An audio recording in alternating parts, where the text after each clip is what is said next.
이 자리에 나와 예배한 우리 모든 성도님 한 분 한 분이 여러분의 심령 가운데 예수 그리스도의 십자가가 온전히 아로 새겨지고 더욱더 든든히 세워지기를 주님의 이름으로 축원합니다. 사람마다 자존심이 있어요.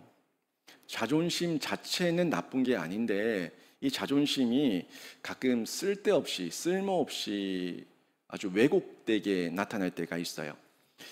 예전에 개그 프로 가운데 코너 중에 핵존심이라고 하는 그런 코너가 있었던 걸로 기억을 해요. 그 핵존심의 내용은 남자의 허세, 남자의 허풍, 그리고 남자가 쓸데없이 왜곡해서 자신의 자존심을 부리는 이런 모습을 아주 코믹하게 그려낸 개그였는데, 저희가 인생을 사는 중에 별거 아닌데 내 자존심 때문에 고집 부리고 아집 부리고 또 관계를 파괴하고 엉망을 만들 때가 간혹 있지 않습니까? 이건 좋지 않은 자존심의 모습이에요. 이 자존심이 자신의 바른 정체성과 연결만 된다면 이 바른 정체성은 마치 우리가 내 생명까지 던질 수 있을 만큼의 순직, 순교의 자리까지 가서 열매가 될 수 있는 아주 좋은 도구가 될 수 있습니다. 나의 신앙의 자존심, 나의 국가와 국민의 자존심, 우리 가문의 자존심, 뭐 이런 어떤 공동체를 향한 그리고 좀 큰 그림을 가진 자존심이라고 한다면 그 자존심과 정체성이 열매가 될 수 있다는 거예요. 근데 이게 보편적으로 자존심이라고 얘기하면은 남자들의 쓸데없는 자존심처럼 왜곡되는 경우가 상당히 많이 있다는 거죠. 이런 경우에 소탐 대실할 수 있어요. 호미로 막을 걸 가래로 막는다라는 말도 있는 것처럼 그냥 내 자존심 한번 내려놓고 잘못한 게 있으면 잘못했습니다, 제가 실수했습니다, 앞으로 주의하겠습니다, 그 말 한마디 하면 끝날 거를 나는 사과할 마음이 없다, 나는 뭘 잘못했는지 내가 모르겠다, 이렇게 고집을 부리고 자존심을 세우다가 끝내는 무너지는 이런 정치인들도 우리가 솔창게 뉴스를 통해서 보지 않습니까? 결국에는 사과하고 결국에는 죄송합니다 할 건데 이걸 처음에 괜히 자존심 부리다가 감정으로 왜곡돼서 표현하다가 이렇게 호미로 막을 걸 가래로도 못 막는 이런 어려움을 당할 때가 있다는 거예요. 이 소탐대실이에요. 하찮은 자존심, 하찮은 감정에 왜곡해서 그 가운데에서 큰 걸 잃어버리는 이런 실수를 할 수가 있다는 거죠. 이 자존심을 부렸던 한 민족이 있습니다. 잘못된 감정적 자존심, 왜곡된 자존심을 가지고 있었던 한 민족이 있는데 바로 성경에 나오는 이스라엘입니다. 이스라엘의 자존심은 뭐였냐면 그들은 선민이라고 하는 이 자존심이 있었어요. 우리는 하나님의 선택된 민족이고 백성이다 라고 얘기하는 자존심이 있었다는 거예요. 그래서 그 자존심 때문에 자신들의 죄와 악을 인정하지 않고 그 자존심 때문에 하나님께서 이방의 도구를 들어 쓰셔서 자기들을 때릴 때에 자기들의 죄는 보지 못하고 왜 저 이방 민족입니까? 왜 저들입니까? 라고 얘기하며 자신의 허세를 부리며 도리어 하나님 앞에 원망을 쏟아냈던 민족, 이 민족이 이스라엘이라는 거예요. 이스라엘은 이런 왜곡된 자존심에 쩔어 있었던 민족입니다. 그들의 자존심은 결국에 삶의 열매라고는 전혀 없는 그냥 선민의식, 하나님께서 기뻐하실 만한 열매 없어요. 누군가에게 본이 될 만한 열매 없어요. 그냥 우리는 선민이다, 하나님께 선택된 민족이다 라는 그 의식 가운데 있는 자존심밖에 없었다는 거예요.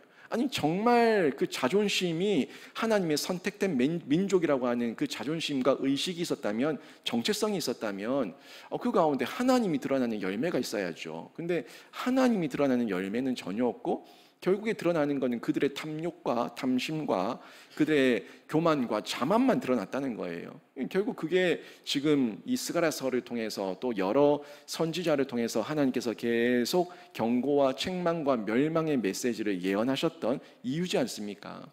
제가 어제 제 아내하고 잠시 이야기를 나누는 가운데 제 아내가 금요일 새벽에 설교를 하지 않습니까? 그래서 목요일 저녁 때가 되면 저한테 물어요. 오늘 설교는 어떻게 진행이 됐냐, 내가 이런 내용을 가지고 얘기를 할 건데 뭐 신학적으로 또 내용에 문제가 없냐, 하자가 없냐, 이건 어떻게 이해하면 되냐 저한테 물어요. 물으면 제가 이번 주에 묵상했었던 내용과 함께 이런 내용으로 말씀을 전달하면 좋겠다, 또 그리고 이런 말씀들이 인용되면 좋겠다라고 제가 간단하게 피드백을 하죠. 근데 그 가운데 제가 제 아내한테 뭐라고 얘기했냐면, 예레미야 설교하기가 참 무겁다 그랬어요. 계속 경고, 책망, 멸망의 이야기만 계속 하니까 저도 목사로서 마음이 무거운 거예요. 제가 선택한 본문은 아니지만 그 전체적인 성경을 볼 때에 정말 그렇더라고요. 30%가 복의 메시지가 있다면 70%가 멸망과 심판과 경고의 메시지예요. 정말 그래요. 여러분도 통독을 해보시면서 하나님 말씀을 쭉 보셨겠지만, 통독할 때에는 정신없이 읽는다고 못 보셨다고 하더라도 이 매일같이 묵상하고 큐티할 때 한번 보세요. 정말 하나님께서 이스라엘 민족을 향해서 우리들을 향해 가지고 복에 대한 선언보다 책망, 경고, 멸망의 메시지를 훨씬 더 많이 전달하고 있다는 거예요. 그만큼 그 이스라엘 백성들 그리고 우리 성도들이 깨닫지 못한다는 겁니다.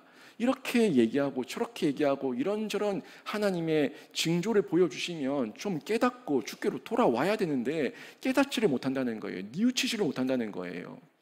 이게 딴 게 아니라 자기가 가지고 있는 그 자존심 때문에 그렇습니다. 인간적 자존심, 본능적 자존심, 내가 살아왔던 인생의 경륜과 시간과 이런 경험들을 가지고 그래도 내가 말이야 라는 이 왜곡된 자존심을 부릴 때 결국에는 두들겨 맞고 저 나락으로 떨어지는 거예요. 하나님께서 조금 때리시면은 얼른 회개하고 뉘우치고 돌이키면은 안 맞아요. 안 맞고 삽니다. 그런데 거기서 땡깡을 부리면 매를 맞는 거예요. 저희 아이도 요즘은 눈치가 많이 늘었어요. 눈치가 많이 들어서 목소리가 싹 바뀌면 자기 눈이 뱅뱅뱅 돌아요. 눈이 뱅뱅뱅 돌고 얼른 가서 제자리에 딱 앉아 있어. 이제 아빠가 요 범위를 넘어가면은 매를 든다는 거 아는 거예요.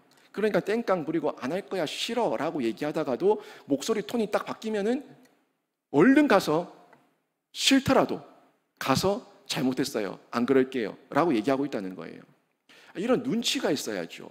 영적 눈치가 있어서 하나님께서 은혜를 주시고 돌이킬 기회를 주시면 그 눈치껏 하나님 앞에 나와서 회개를 하고 돌이켜야 되는데 이걸 가로막는 게 자존심입니다.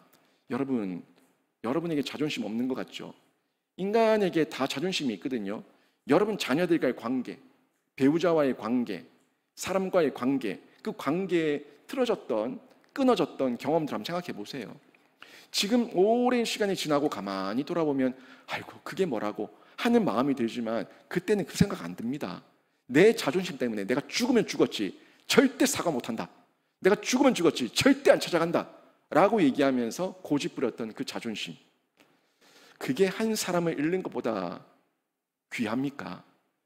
차라리 그 자존심 버리고 한 영혼을 얻는 게 훨씬 더 귀합니다. 하나님께서는 그 한 영혼을 얻게 하시기 위해서 그 독생자 외아들을 십자가에 내어주시면서 하나님께서 우리를 위해 버리신 거 아닙니까? 하나님의 그 모든 걸 내려놓으신 거 아니에요? 그 아들까지 내어주는 사랑으로 하나님의 그 자존심을 버리면서까지 내가 이 비천하고 낮은 땅에 성육신하고 그 십자가를 지면서까지라도 한 영혼을 구할 수 있다면 내가 기꺼이 그 영혼 구하겠다. 그게 아버지의 마음이죠. 하나님께서는 예수 그리스도까지 내어주시면서 우리에게 그 은혜를 베푸셨는데 우리는 인간적인 이 본능의 자존심을 못 버려서 지금도 아웅다웅하며 살아가고 있을 때가 얼마나 많이 있습니까? 이스라엘 백성이 그랬어요. 내가 하나님의 자녀다. 내가 하나님의 백성이다. 이거 자랑할 줄 알았지 삶의 열매는 없었어요. 그 마음에 하나님을 사랑하는 마음의 중심도 없었어요. 그냥 입만. 내가 누군 줄 알아? 내가 모시는 신이 누군 줄 알아? 내가 하나님을 모시는 하나님의 선택된 백성이고 내가 아브라함의 족속이야. 내 조상이 아브라함, 야곱, 이삭이야. 이렇게 허세와 허풍만 떨고 있었다는 거예요. 소위 요즘도 공무원들에게, 사람들에게 내가 누군 줄 알아? 라고 얘기하는 그 소인배들 뉴스에 종종 나오잖아요. 내가 누군 줄 알아? 누구긴 누구예요? 잡혀 죽을 양이죠. 가련한 양이죠. 자신의 정체성도 모른 채 소인배 행세하고 있는 삶의 열매 없는 불쌍한 양이죠. 지금 이 소인배 같은 모습 가운데 이스라엘은 선민을 쓰게 쩔어 있습니다. 그래서 자신과 민족과 나라를 망치는 불량배, 이런 불량배가 되고 말았던 거예요. 그래서 하나님께서 우리가 지난번에 봤었던 은총, 이 은총의 막대기, 은혜의 막대기를 꺾으시고 오늘은 두 번째 막대기, 무슨 막대기요? 연합의 막대기까지 꺾으시겠다고 말씀하고 있는 거예요. 너에게 은총도 없고 연합도 없다. 너희는 잡혀 죽을 양떼다. 가련한 양떼다. 안타깝다, 안타까워 라고 말씀하는 하나님의 이 마음에 긍휼을 가득 담은 애통의 심정의 메시지를 스가랴에게 전달해 주고 있습니다. 14절 말씀 보십시오.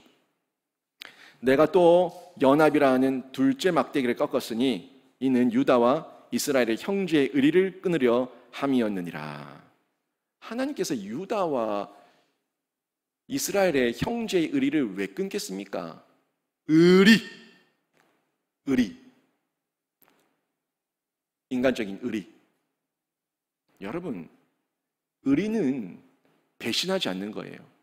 의리는 그 신분을 끝까지 지키는 거예요. 아니, 근데 이 땅에 영원한 의리가 어디 있습니까? 영원한 변치 않는 의리가 어디 있어요? 전 여러분에게 이런 지금 이스라엘의 유다의 형제의 의리, 인간적인 의리가 아니라 예수 그리스도 안에 하나님 안에 있는 영적 의리를 지키시기를 바랍니다. 영적 의리를 지킬 때 배교하지 않습니다. 영적 의리를 지킬 때 세상의 두 주인을 섬기지 않습니다.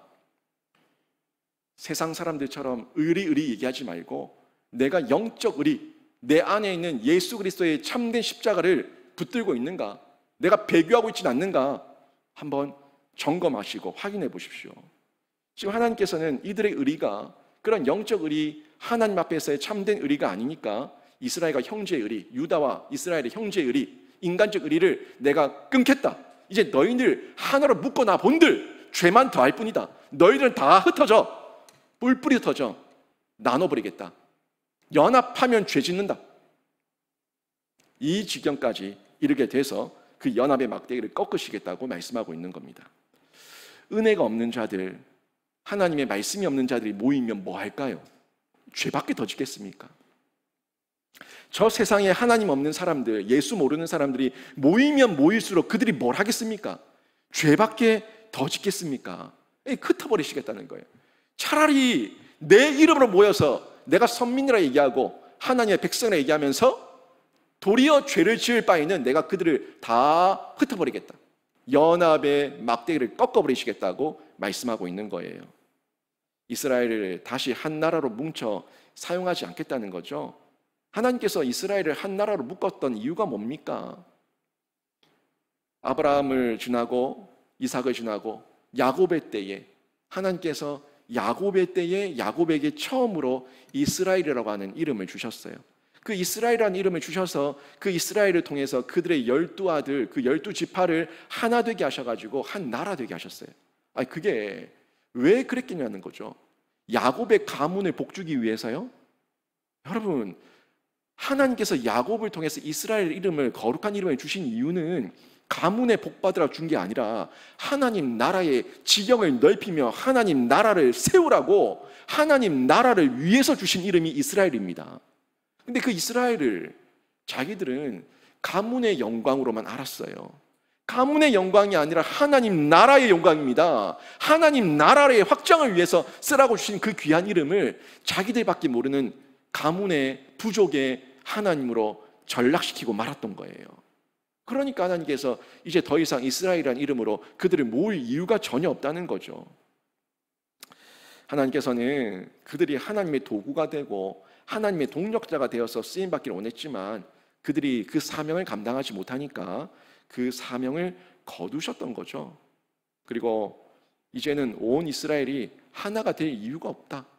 너희가 모여야 될 이유가 뭔데? 너희가 하나가 되어야 될 이유가 뭔데? 너희가 모여서 죄 지을 바에는 차라리 모이지 마라. 교회로서 모인 이유는 뭡니까? 우리의 부귀영화를 위해서입니까? 우리의 어떤 친교와 친목을 위해서입니까? 교회가 모인 이유도 하나님 나라를 세우기 위해서 모인 거예요.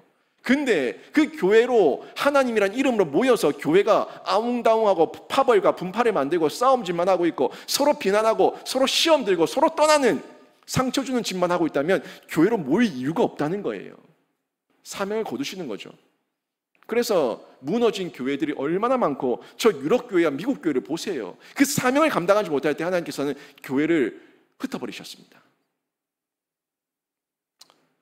같은 맥락에서 봐야죠. 하나님께서 모이게 하셨을 때는 사명 감당을 위한 하나님의 특별한 목적이 있다는 거예요.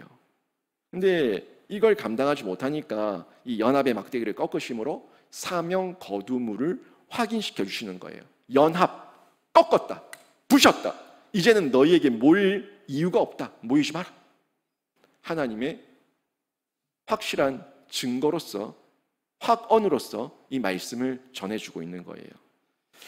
이제 이 사람들이 다시금 하나님 안에서 회복될 수 있는 길이 뭐가 있겠습니까? 하나님께서 이렇게 은총의 막대도 꺾으시고 연합의 막대도 꺾으셨는데 그들이 살 길은요, 자신들의 자존심 같은 그 선민의식을 버려야 되는 거예요.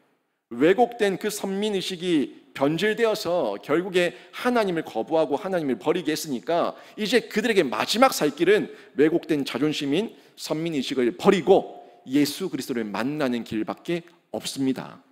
그런데요, 이스라엘이 그 마지막 그들이 살 길 예수 그리스도까지도 결국에 거부하고 예수 그리스도까지도 결국에 십자가에 못 박는 짓을 하고 만 거예요. 그런 이스라엘에게 무슨 하나님께서 더 큰 사명, 더 큰 회복, 더 큰 나라, 어떤 하나님의 뜻을 보여줄 수가 있겠습니까? 보십시오. 지금 현재 저 이스라엘 땅에 많은 디아스포라들이 모여서 나라를 세웠는데 그 이스라엘과 팔레스타인의 분쟁 한번 보시라고요. 1차, 2차, 3차 중동 전쟁 여러분이 기억하실 겁니다. 계속해서 끊임없이 분쟁 가운데 있고 지금은 이스라엘이 핵까지 보유하고 있다 보니까 주변 나라들이 서로 간에 거리를 두며 평화인 것처럼 하고 있지만 그 내부적으로도 틈틈이 분쟁이 일어나고 있지 않습니까? 나고 있잖아요. 가자 지구라든지. 그 분쟁이 계속해서 일어나고 있는데 그 이스라엘이 과연 성경적 사명으로 팔레스타인과 분쟁하고 있을까요? 그들이 하나님께서 주신 사명감을 가지고? 아니에요. 여러분, 저 이스라엘의 저 중동 지역에 있는 팔레스타인과 분쟁은 성경적 사명 때문이 아닙니다. 결국 이 그들의 분쟁은 종족, 부족 간의 싸움이에요. 민족 간의 싸움이에요. 하나님의 사명 때문에 벌리는 위대한 영적 전쟁이 아니라 그냥 인간적 전쟁, 종족과 부족 간의 싸움, 그거밖에 아닙니다. 가나안 정복 이후에 하나님께서 하나님의 통치 아래 순종하는 나라와 민족을 기대하셨고 그런 민족으로 나라로 쓰임받기를 원했지만 그들이 그렇게 끊임없이 많은 선지자를 거부하면서 결국에 예수까지 십자가에 못 박으면서 하나님 앞에 말씀 앞에 불순종하지 않았습니까? 그 불순종의 열매예요. 그 순종하지 않은 불순종의 열매가 지금 그들의 끊임없는 싸움입니다. 분쟁이에요. 저 예루살렘, 여러분 저기는 유대교, 천주교, 이슬람교까지 하나같이 자기들의 성지라고 주장하고 있어요. 이 천주교는 소위 기독교를 포함하고 있어요. 정확하게 얘기하면 우리는 기독교가 아니라 개신교예요. 세상에서 종교 분포를 얘기할 때 기독교는 우리 개신교와 천주교를 포함해서 얘기하고 있어요. 저 유대교와 천주교, 기독교, 이슬람들이 다 하나같이 유일신 하나님을 믿는다고 말하는 종파거든요. 뿌리가 같았어요. 처음에는 다 뿌리가 같았는데 그들이 하나님의 말씀을 온전히 해석하지 못하고 성경을 왜곡하니까 이 파벌이 나눠졌고 유다, 아직까지 그리스도를 기다리고 있고, 유대인들 그리스도를 기다리고 있고, 천주교 성상 숭배를 하면서 성모 마리아를 만들고 너무나 많은 왜곡된 성경의 교리들을 만들어냈고, 저 이슬람 마호메트를 신격화해서 결국엔 성경 위에 코란을 만들어서 자기들만의 또 다른 신을 만든 종파가 되고 말았죠. 근데 그들이 얘기하고 있는 그 하나님 여호와는 한 분이에요. 한 종파에서, 한 하나님에서 성경의 왜곡으로 퍼져나간 종파들 아닙니까? 그러니까 자기들 모두가 하나같이 우리들의 성지다, 우리 성지다, 우리 성지다, 우리가 포기할 수 없는 성지다 라고 얘기하며 싸우고 있는 거예요. 근데 그들은 하나같이 여호와 하나님을 향한 위대한 사명, 위대한 전쟁 아닙니다. 그들은 서로 증오심을 품고 싸우고 있는 민족 간의 전쟁만 하고 있을 뿐이에요. 정말 하나님의 뜻, 하나님의 계획, 하나님의 사명, 사랑 없어요. 다 성경을 깨닫지 못하니까 이런 죄악 가운데서 저렇게 싸우고 있어요. 그러니까 연합할 이유가 없고 연합해서도 안 돼요. 이제 유대인이나 헬라인이나 어떤 이방인도 혈통을 통한 연합은 의미가 없습니다. 하나님께서도 혈통을 통한 연합을 원하지 않습니다. 이제 연합이 필요한데 그 연합은 예수 그리스도 안에서만 교회의 일원으로 각 지체가 되어서 하나된 유기적 하나됨 은혜로 하나님의 그 연합을 경험할 수가 있는 거예요. 스가랴를 통해서 주시는 말씀도 결국 그 유대인들, 지금 바벨론에서 돌아온 그 유대인들에게만 주시는 메시지가 아니라 지금 이 시대의 교회의 일원으로 한 권속으로 살아가고 있는 저와 여러분, 우리 모두에게 주신 하나님의 말씀인데요. 자존심 버려야 돼요. 자존심 부리고 있으면 연합 안 됩니다. 자존심을 버리고 하나님 앞에, 말씀 앞에 순종함으로 바로 서야지 우리가 예수 그리스도 안에서 교회의 일원으로 하나됨을 누릴 수가 있는 거예요. 교회의 일원으로 연합과 하나됨을 누리기 위해서는요, 나만의 자존심, 집착, 기득권을 내려놔야 되는데 스스로 잘났다고 자랑하고 학벌과 재산과 자격 등을 내세우면서 우월감을 드러내면 결코 하나님의 백성도 될 수 없고 교회의 일원도 될 수가 없습니다. 이 모든 차이가 결국에 참 하나님을 의지하냐 아니면 세상을 의지하냐, 이 차이예요. 하나님을 의지하냐 세상을 의지하냐, 결국 예수 그리스도를 통한 말씀 앞에 내가 하나님을 어떻게 깨달았냐 이거예요.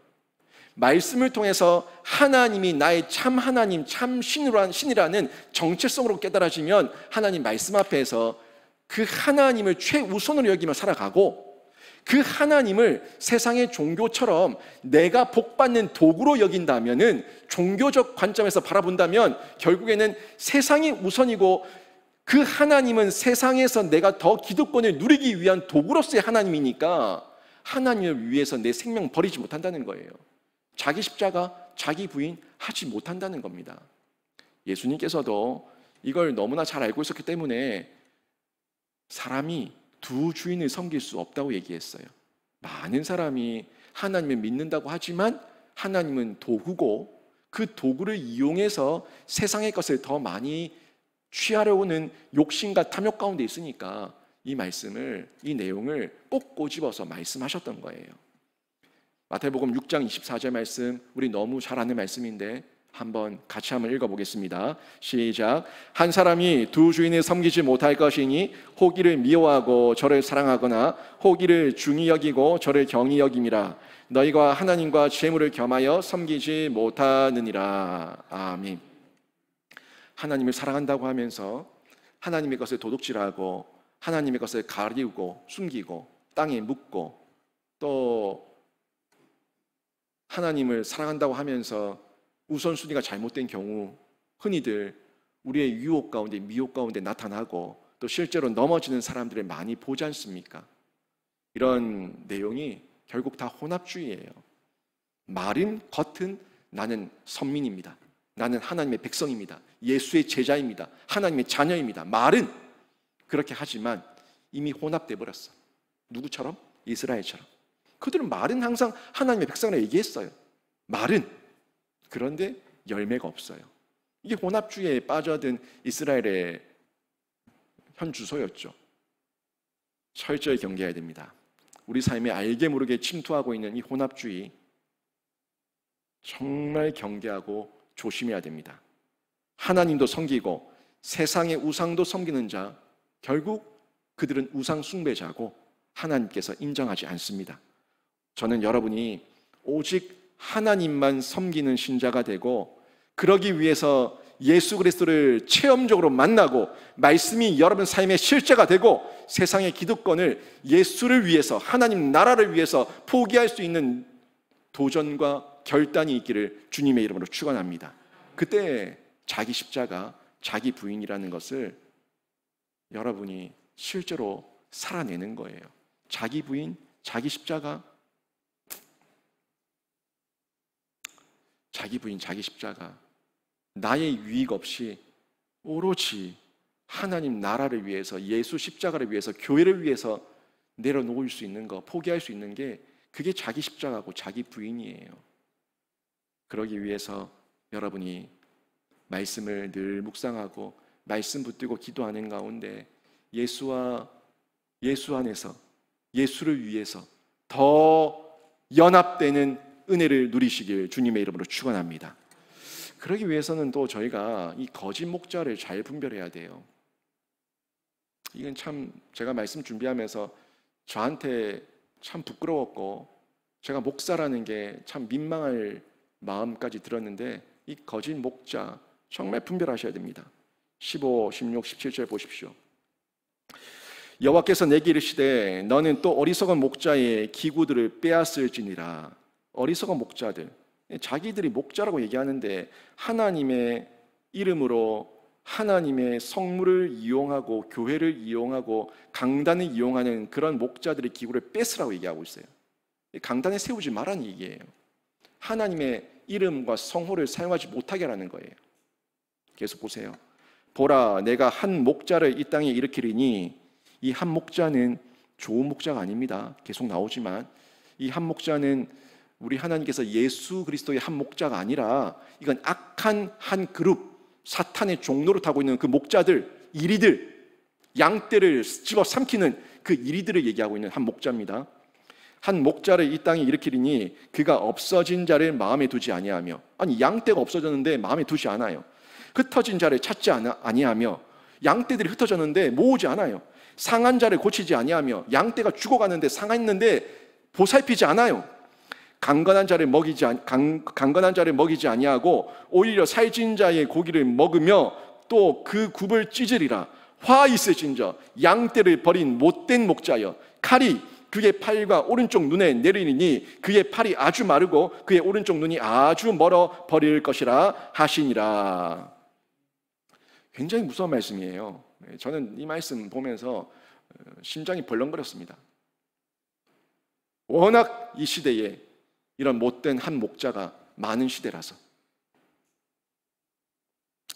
유대인들이 이렇게 어리석은 지도자, 어리석은 목자들의 거짓 메시지를 듣고 충동질을 받아서 멸망의 길을 가게 된 거예요.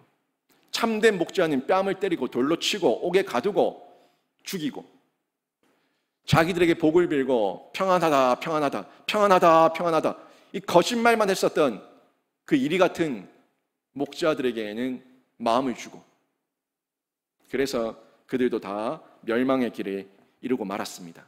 이 한 목자는 결국 그 시대에 있었던 종교 지도자들, 그리고 예수님 당시에 있었던 종교 지도자들, 그리고 가룟 유다와 같이 껍데기로는 제자의 형태를 하고 있었지만 그 마음으로는 예수를 팔아먹을 꿍꿍이를 가지고 있었던 자들, 이런 자들을 다 통째로 싸잡아서 한 목자라고 얘기하고 있는데, 이 한 목자는 결국 참된 목자가 아니라 사탄의 노예, 마귀의 종로를 타고 있는 그런 자일 뿐입니다.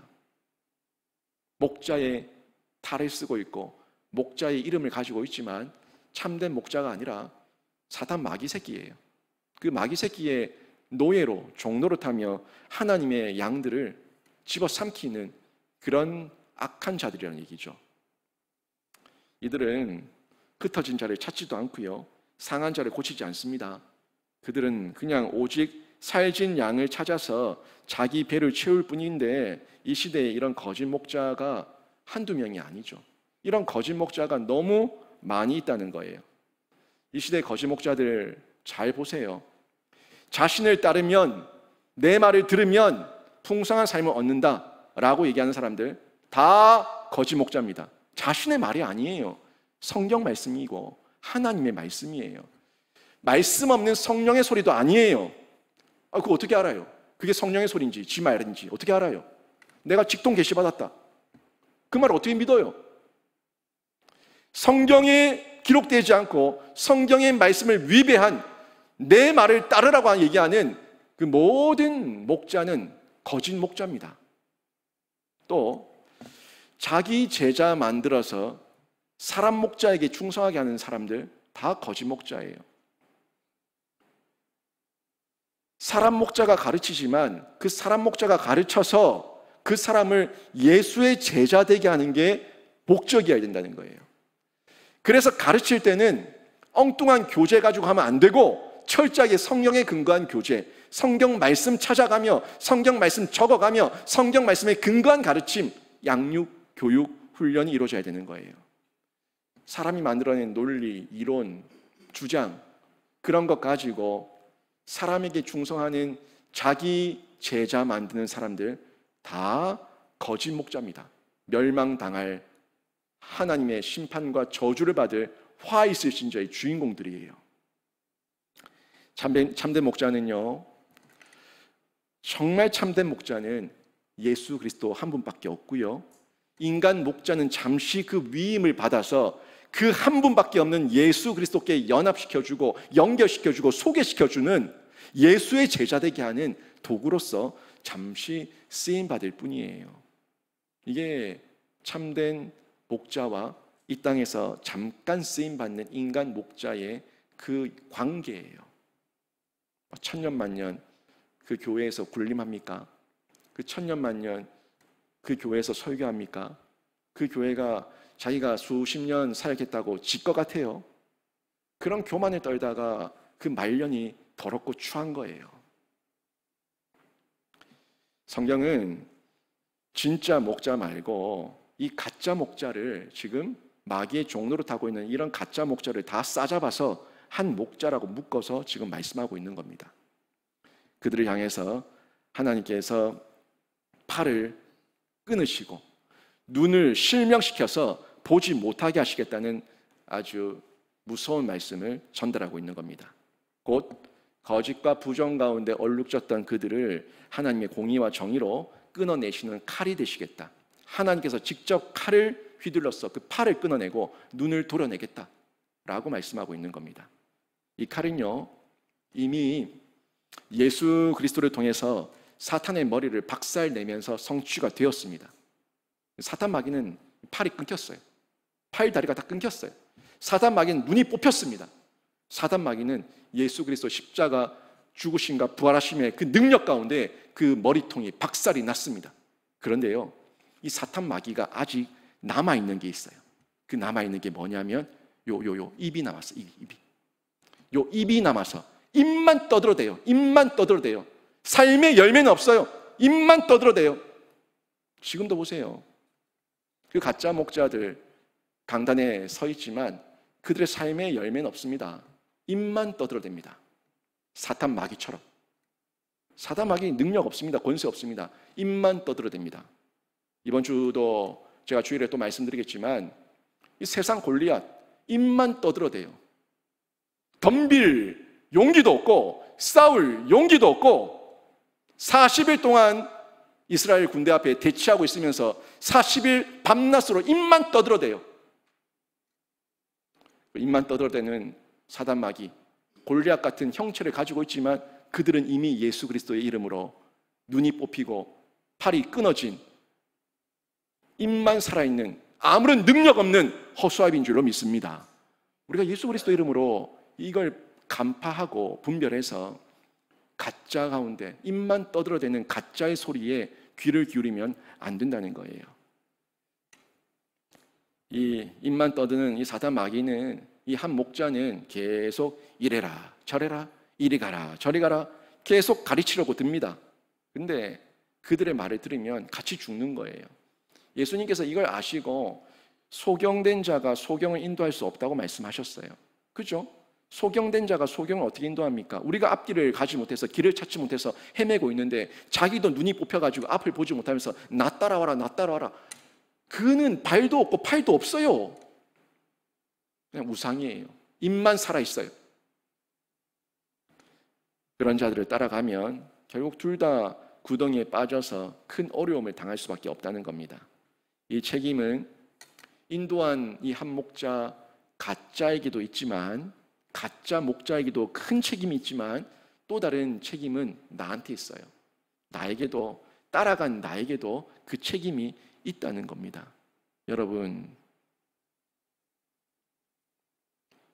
깨어 계세요. 여러분이 살아 계세요. 여러분이 영적 분별력을 가지고 분별할 수 있는 민감함을 가지고 계세요. 속았다 속았다 속았다 속았다 가슴 치며 후회하며 내 인생 소리 지르지 말고 처음부터 따라가지 않을 만큼의 영적 민감함을 가지고 분별력을 가지고 여러분이 깨어있는 그리스도인 되시길 주님의 이름으로 축원합니다.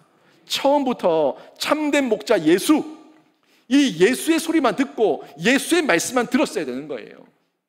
그리고 예수님께서 이미 말씀하셨어요. 마태복음 7장 20절에 이러므로 그들의 열매로 그들을 알리라. 그들의 열매로 그들을 알리라. 목사들의 삶을 보면 그 열매로 나타납니다. 예수께서 인자가 온 것은 섬김을 받으려 함이 아니요 도리어 섬기려 하고 많은 사람의 대속물로 주려 함이라고 말씀하셨어요. 그게 예수 그리스도의 열매였습니다. 섬김 받기보다 할 수 있는 대로 섬김의 자리에 있기를 원했던 예수. 예수님을 따랐던 12제자가 있었고 또 수많은 추종 제자들이 있었고 또 수많은 무리들이 있었는데 예수께서 왜 섬김을 안 받았겠습니까? 예수님도 섬김을 받았어요. 예수님도 존중을 받았어요. 예수님도 높임을 받았어요. 예수님도 가르치는 때 권위가 있으니까 그 말씀의 권위 때문에 예수님도 높임도 존중도 섬김도 받았지만 예수님의 그 정체성은 흔들리지 않았어요. 인자가 온 것은 섬김을 받으려 함이 아니라 도리어 섬기려 하고 많은 사람의 대속물로 주려 합니다. 분명하게 예수님은 그 정체성을 가지고 있었습니다. 이게 참된 목자 예수의 위임받는 인간 목자의 자세여야 된다는 거예요. 껍데기만 치장해서 짝퉁이 진품인 것처럼 속이고 속는 시대를 저희가 살고 있습니다. 너무 속이고 속는 시대라서 이제는 어떤 것이 진품인지 어떤 것이 이미테이션인지까지도 혼돈이 될 지경이에요. 얼마나 말을 잘해대고 말쟁이 목사들이 많은지 저 사람이 진짜인지 가짜인지 혼돈스러울 때가 너무 많습니다. 제가 여러분에게 저도 믿지 마라고 얘기하지 않습니까? 저도 똑같은 인간이니까. 한순간이라도 예수 믿지 않고 예수 안에 매여 있지 않으면 언제 변질될지 모르는 유혹과 미혹 가운데 노출된 인간이 저기 때문에 저를 믿지 마라고 얘기하는 거예요. 저도 날마다 나를 쳐서 하나님 말씀 앞에 복종케 하는 수고와 노력을 하듯이 여러분도 그렇게 하고 우리 모든 목사들과 신자들이 하나같이 날마다 나를 쳐서 복종케 하는 그런 하나님 앞에서의 진실한 반응을 가질 때, 말씀 앞에서의 민감함을 가지고 있을 때 저도 끝까지 사명 완수할 수 있고 여러분도 끝까지 사명 감당할 수가 있는 거예요. 사람은 믿음의 대상이 아니라 사람은 사랑의 대상일 뿐이에요. 긍휼의 대상일 뿐이에요. 너무 속이고 속는 시대라서 이런 시대상이 교회 가운데도 영적 현장 가운데도 그대로 들어와 있습니다. 이단이 난무하고 있고요. 정통교회와 교단이라고 하는데도 그 속에 양의 탈을 쓴 이리와 사꾼들이 목사란 이름으로 양떼를 흩어버리고 있다는 거예요. 이 답답한 상황 누구 탓하기 전에 맞아요. 먼저는 그 목사의 탓이 큽니다. 근데 그 목사만 탓하기 전에 나부터 먼저 깨어서 경성하고 성경과 성령을 더욱더 의지해야지만 그 사꾼한테 속지 않고 여러분 신앙 지킬 수 있다는 거예요. 여러분 신앙 지키세요. 저 믿지 말고 제가 전달하는 하나님의 말씀이 정말 하나님의 말씀과 그러한가 상고하시고, 베레아 성도들처럼 정말 그러한가 상고하셔서 여러분이 직접 깨닫는 성경과 성령의 말씀으로 여러분이 받으시라는 거예요. 제가 거짓말하면 믿으실 겁니까? 정말 그러한가 성경으로 확인하시라고요. 정말 그러한가 성령께 물으셔서 확인하시라고요. 그래야 확실한 거 아닙니까? 목사가 전한다고 다 믿지 말고, 세상이 짝퉁이니까, 다 속이고 속는 시대니까 오직 참 목자 되신 예수 그리스도, 그리고 성경과 성령만 믿으시라는 거예요. 그렇다고 인간과 인간 사이를 이 삭막한 존재로 여기지 말고요, 그냥 그들을 볼 때는 사랑의 존재로 바라봅시다. 긍휼의 존재로 바라봅시다.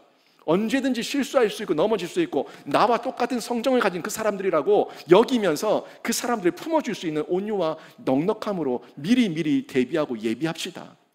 그러면 시험 들지 않잖아요. 그럼 싸울 일이 없잖아요.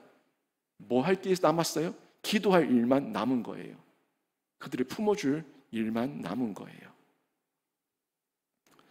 지금 우리에게 너무 중요한 거는 영혼 지킴입니다. 영혼. 이 영혼 지킴이 너무너무 중요해요. 이 영혼을 사람에게 맡기지 말고 예수께 맡기시길 바랍니다. 참 목자 대신 예수 그리스도께 맡기셔서 예수 그리스도의 그 영양분과 자양분 그리고 은혜를 날마다 먹고 마시고 입으시길 바랍니다. 참 목자를 바로 알기 위해서 그 기준이 명확해야 돼요. 참 목자를 제가 알아라 얘기하는데 어떻게 알겠습니까, 여러분이? 이거 제가 도와드리긴 하는데 여러분에게 정확하게 얘기합니다. 이 참 목자를 알 수 있는 가장 명확한 기준은 성경과 성령입니다. 이 성경과 성령을 통해서 꾸준한 영양분 섭취를 하셔야 된다는 거예요. 그 성경을 통해서 영의 양식을 먹게 되고, 성령께서 말할 수 없는 탄식으로 우리의 기도의 영을 부어주실 때 우리가 영의 생수의 강에 젖어들어서 성령의 강가에서 은혜를 입고 이 영의 양식, 영의 생수를 먹으며 계속해서 자라갈 수가 있는데, 여러분 이게 한순간에 안 됩니다. 여러분 성실을 심으세요. 영적인 성실을 심으세요. 냄비처럼 기도하지 마시고 꾸준하게 기도하는 기도의 성실을 심으십시오. 한순간에 훈련받고 변화될 걸 기대하지 마시고 평생 말씀 안에서 훈련받는 훈련의 성실을 심으십시오. 한 번 말씀 읽고 암송하고 끝났다 하지 마시고 계속해서 매일같이 말씀을 묵상하는, 말씀을 먹는 성실을 심으십시오. 이 성실을 심을 때 그게 내 일상이고 내 삶의 열매예요. 여러분, 주일도 제대로 나오지 않던 사람이 새벽기도 일주일 나왔다고 야, 저 사람 바뀌었다 그렇게 말합니까? 주일도 잘 안 지키고 그 행실이 엉망이었던 사람이 한 몇 주 교회 주일 출석 잘했다고 야, 저 사람이 바뀌었다 믿습니까? 안 믿어요. 삶으로, 그 열매로 그를 안다고 얘기했어요. 그 열매는 한순간이 아니라 일상이고요. 그 일상은 성실함으로 심을 때 그 열매가 알곡이 되는 거예요. 농부가 성실하게 농작물을 돌볼 때 그 추수의 수확물이 극상품 열매를 맺는 거죠. 좋은 알곡을 맺는 거죠. 마찬가지예요. 우리 영적 신앙의 일상도 저는 여러분에게 권면합니다. 듣는 것으로, 강단에서 나오는 제가 전달하는 설교를 듣는 것으로 만족하지 마시고 여러분이 매일같이 정말 그러한가 말씀을 상고하며 묵상하는 성실을 심고 하나님께 묻고 응답을 받는 기도의 성실을 심으시길 주님의 이름으로 축원합니다.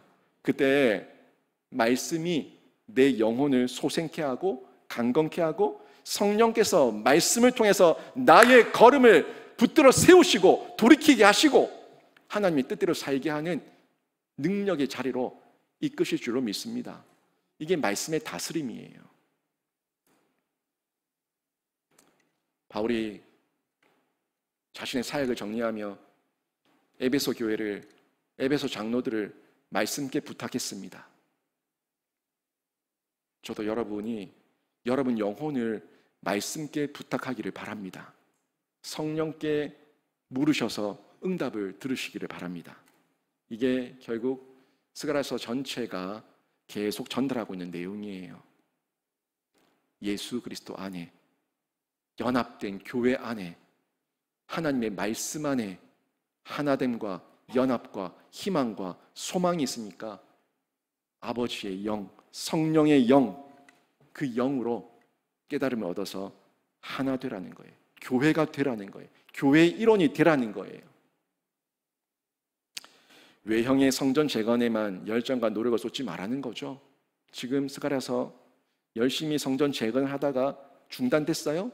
중단되고 다시 재개하기에 앞서서 하나님께서 스가랴와 학개를 보내서 성전 건축을 독려했어요. 근데 하나님께서 정말 독려했던 그 성전 건축은 외형의 껍데기 예루살렘 이 땅에 있는 그 성전이 아니라 예수 그리스도, 앞으로 오실 예수 그리스도, 하나님 아버지의 말씀과 성령이 거하는 전, 그 성전을 준비할 것을, 세울 것을 요청하고 있는 겁니다. 그 성전의 주인이 곧 예수 그리스도죠. 하나님 아버지시죠. 그 예수 그리스도가 그 성전의 주인 되시고 우리를 통치하시는 참 목자가 되셔서 우리를 다시 살리셔서 사명 감당케 하시게끔 하나 되게 하실 것을 말씀해 주고 있는 겁니다. 이스라엘은 그 문화와 전통 자체가, 그 정체성 자체가 중앙성소 사상이에요. 중앙성소, 예루살렘의 성전 중심 사상이라고요. 근데 이제는 그 물리적 예루살렘의 성전이 아니라 우리를 하나로 묶으신 성령 안에서, 예수 그리스도 안에서의 하나됨, 이 성전으로 우리 모두가 한 일원으로 쓰임받을 것을 요청하고 있는 메시지죠. 여러분, 세상은 하나같이 먹고 사는 문제에만 집착하고 있습니다. 그렇지만 우리는 그리스도인으로서 좀 더 달라야 되지 않겠습니까? 좀 달라야죠. 예수 믿는 사람인데 우리도 밥밥거리고 돈돈거리고 있으면 우리가 예수 믿는다고 얘기하는데 세상 사람들과 다를 게 뭐가 있겠습니까? 뭔가는 달라야죠. 먼저 그의 나라와 그의 의를 구하라. 그리하면 이 모든 것을 너희에게 더하시리라. 우리 예수께서 말씀하셨는데 먼저 그의 나라와 그의 의를 구하는 새 이스라엘, 새 예루살렘 교회의 일원이 되시길 주님의 이름으로 축원합니다. 구약의 이스라엘도 먼저 그의 나라와 그의 의를 구했다면 망하지 않았겠죠. 그들은 먼저 그의 나라와 그의 의를 구하지 않았고 무엇을 먹을까, 무엇을 마실까, 무엇을 입을까 그것만 염려하다가 결국 혼합주의에 빠지고 만 거예요. 예수님께서 말씀하셨던 먼저 그의 나라와 그의 진리, 이 말씀이 정말 진리입니다. 탐욕을 따라 먹고 마실 것이 아닙니다. 성령을 따라 말씀을 많이 먹으시길 바랍니다. 말씀을 많이 먹고 성령의 생수의 강 가운데 그 생수를 마시면 여러분의 영혼이 먼저 살고 강건해집니다. 그러면 여러분 영혼이 잘 되니까 영혼이 잘됨 같이 범사가 잘 되는 복을 누리게 될 줄로 믿습니다. 이거 잊지 마십시오. 하지만 이스라엘은 이 말씀을 잊어버렸어요. 이 말씀을 잊었고 버렸어요. 그 말씀을 아주 적극적인 의지를 가지고 이 말씀을 거부하며 버렸던 그 결단의 행위가 우리가 지난번에 봤었던 은 30이었어요. 스가랴의 그 입을 다물게 하기 위해서 은 30을 달아서 주지 않습니까? 그리고 스가랴를 강제 은퇴시켜 버리지 않습니까?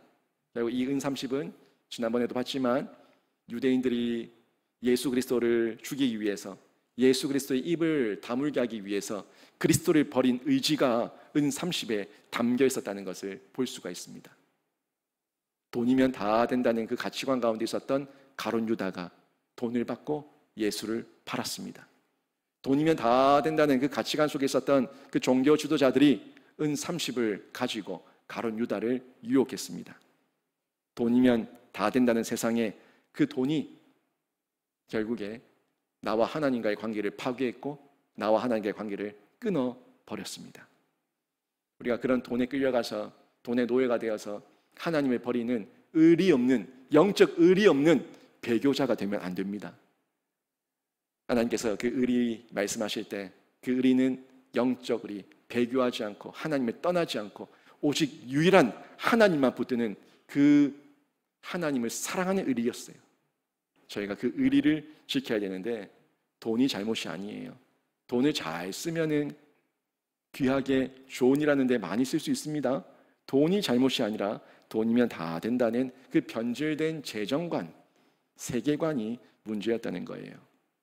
다다음 주에 우리 성경적 세계관 김성욱 대표를 모시고 함께 교제하는 시간, 말씀 듣는 시간 가질 건데, 이 시대에 이 세상이 이런 잘못된 세계관, 가치관으로 혼탁해졌고 이미 많은 그리스도인들이 자기가 속는 줄 모르고 포섭되어 있습니다. 속아 넘어가서 그들의 종이 되어 있습니다. 바라기는 우리 영신의 가족들은 그 혼합주의와 사탄 마귀의 미혹과 유혹 가운데 빠진 자들이 아니라 그들을 바라보고 우리를 호령하고 우리 앞에 고함치는 그 골리앗 같은 세상을 바라보고 더욱더 담대하게 사탄아 물러가라 말할 수 있는 용기 있는 성도가 되시길 주님의 이름으로 축원합니다. 여러분, 남들이 하는 대로 신앙생활 하려고 하지 마세요. 남들이 하는 대로 신앙생활 하는 거 좋지 않습니다. 남들이 잘하면 좋겠는데 지금 하는 남들은 다 하나같이 나쁜 짓만 하고 있어요. 나쁜 짓 하는 걸 더 많이 보게 됩니다. 나쁜 것만 배우니까 그게 문제니까 남들이 하는 대로 신앙생활 하지 마시고 요즘 같은 말씀의 기갈 중에서 남들 보고 배우지 마시고 남들이 하는 대로가 아니라 하나님께서 나와 함께 하시는 특별한 신앙 체험을 여러분 각자가 체험하시길 바랍니다. 성경 안에서, 성령 안에서 남들 하는 만큼만 하지 말고 남들을 뛰어넘는 하나님께서 여러분에게 역사하시는 그런 특별한 신앙 체험을 하시라는 거예요. 그게 여러분의 신앙의 추억이 되고요, 또 여러분에게 간증이 될 겁니다. 이 추억과 간증이 있을 때 그 체험적 은혜가 예수의 생명을 전하는 전도의 때에 큰 무기가 될 거예요. 저는 이번에 우리 중고등부 청년들 연합 수련회 하는데 그 수련회 시간 가운데서도 하나님께서 나와 함께 하신다는 그런 신앙의 체험을 우리 청소년들과 청년들이 아주 구체적으로 경험하고 체험하는 은혜가 있기를 바랍니다. 기도하겠습니다. 여러분들 기도 많이 해주시고 여러분들 그런 은혜를 많이 체험하시기를 바랍니다. 스가랴서에서는 하나님께서 은총의 막대기도 꺾으셨고 연합의 막대기도 꺾으셨는데 이 막대기를 이제 다시 예수 그리스도 안에서 세워주셨습니다. 예수 그리스도께서 은총이 되어주셨고 예수 그리스도께서 연합이 되어주셨습니다.